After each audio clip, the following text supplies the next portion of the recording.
everyone! Welcome to our video tutorial about the function generator and oscilloscope. We are third-year engineering students of Notre Dame of the Diangas University, and I am Christian Estorano, and I am an electrical engineering student. I am Kay Cabanlit. I am also an electrical engineering student. And I'm Ryan Vansi Guzman, an electronics engineering student. So, let's try it out!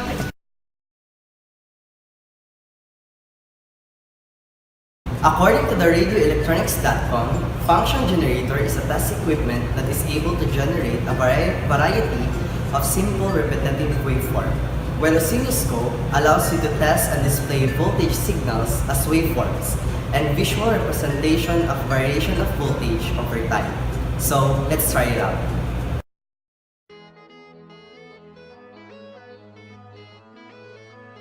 As you can see, this is the function generator and I will show you the parts of it. Here is the power button, so let's turn it on. This is the multiplier, the symmetry, the DC offset, the amplitude, and the output where you can connect your probe. Here are the different functions. This is the square, the sawtooth, and sinusoidal. And here are the frequency range in hertz.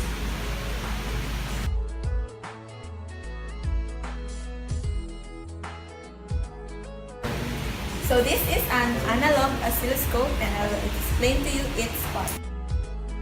First, let us turn on the power. So here we have some controls, the intensity control where you can adjust the brightness and the focus for the thickness. Here we have some controls also for the horizontal position and for the vertical position. We have also control for volts per division and time for division.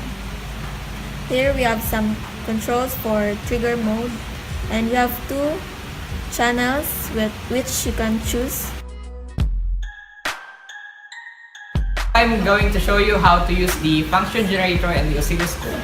Okay, let's turn this on. Then we'll wait for the line to appear. Then set the intensity so you can see it here. We're gonna position this in the middle center. And let's try testing it out if it's already set up. We're gonna connect this probe to the 2 volts peak to peak.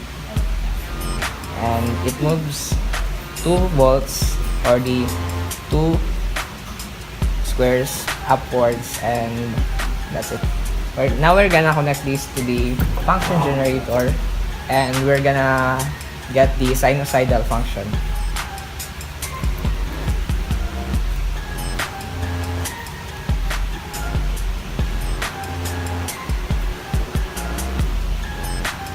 Okay, it seems that the frequency is too low, so we're gonna set this one up higher. For 10.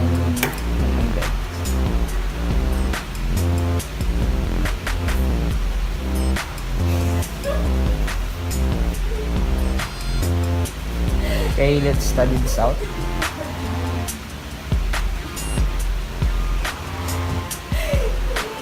Then move this to the center.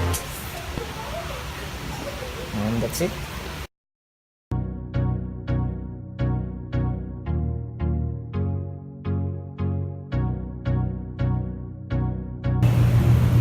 So throughout the video, we've learned that the function generator is able to generate waveforms, while the oscilloscope, on the other hand, is allowed to display the waveforms. So for us, future electrical engineers, it is a must or it is an important factor that we have oscilloscope and function generator in our lab, because it allows you to see electric signals that vary over time. So how about you, Kay? For the function generators, let us adjust its waveforms like sinusoidal, square, and sawtooth. And while the oscilloscope, it allows us to display its waveforms. These two devices are very important for us. This lab is very important also because it let us operate how it works, and it let us take its advantage and their capabilities.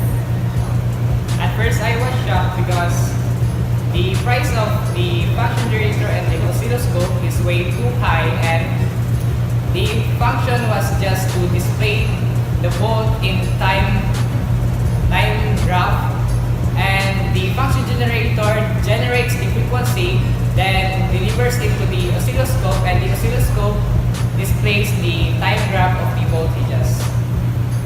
So thank you for spending your time with us. If you like this video, hit that like button and please share this video. See you next time. Bye!